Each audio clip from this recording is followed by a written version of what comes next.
It feels great. I am very proud. I am thrilled about everything. Obviously, Celtic is one of the biggest and oldest clubs in the world, a very successful club. I have previous experience with many professional male Celtic players that I work with, and everyone talk wonders about the club. So now I see myself, and I can see that they were right.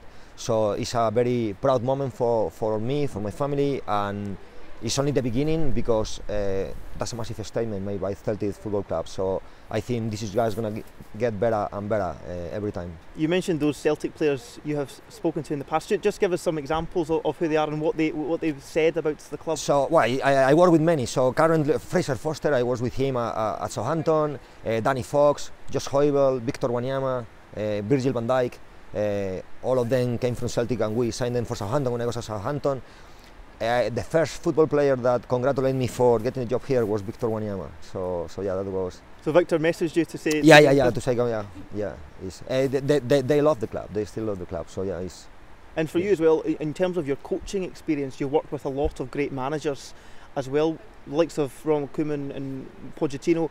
What do you think you could learn from them and bring in to this Celtic women's setup? So. One of the reasons I started to get involved into the women game, it was alongside my professional role with, for example, when I was at Southampton with the men team.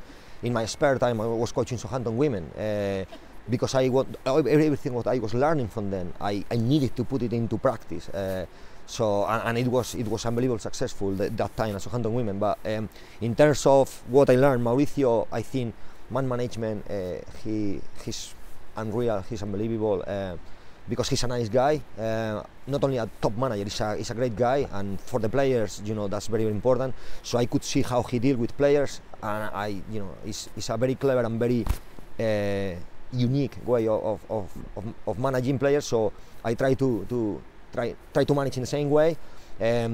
Tactically, obviously, his pressing, I think, was unbelievable. So I learned a lot about how to press, and press from positionally, not from physicality only, but when we are at right times, what triggers, etc.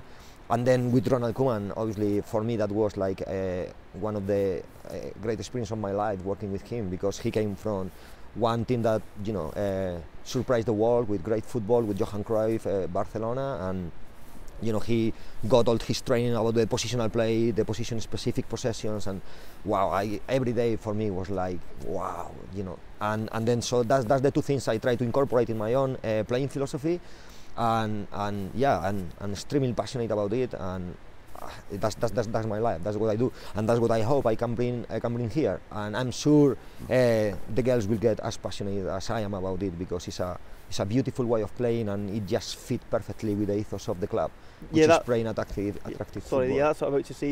Your great experiences, it sort of fits in with the model of Celtic as well, because the Celtic men obviously play that way as well. Are you hoping that you can use your experiences in the past to mould the women's team into that sort of model that you were just speaking about? That's the goal. Yeah, that's the goal. That's why I decide to come here. It fits perfect, as you say, with the club, and obviously they got some great patterns, some good skills from last year that are not necessarily the ones that I work with. But why lose that? They are good at it, they have done it, they have been successful, so it will be just a matter of adjusting a little bit.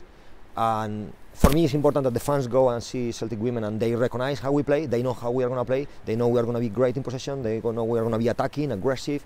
That's for me is important, and we will work towards achieve it.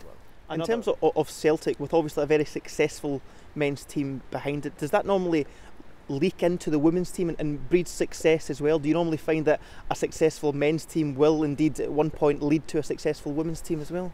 Not necessarily, but in our case, I don't want to talk about other teams, but you can see other teams that the men's side maybe are top of the league and the women's side are bottom of the league, and so not necessarily replicate. At Celtic, it has to. Celtic is a successful club, and our goal is to work hard and to be successful. They are providing resources. They are committing to the women's section, and we will make sure it's a successful project.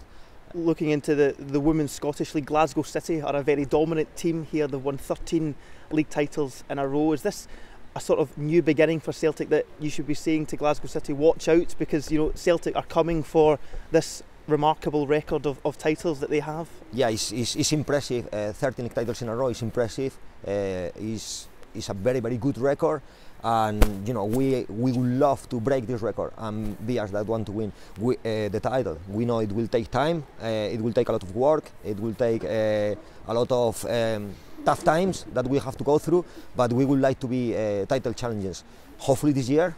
If not, we will come back next year. But now we got the tools to be competing with the best, and we will make sure that we are the last 2 months of competition, we are still able to fight for this league title. That would be our goal.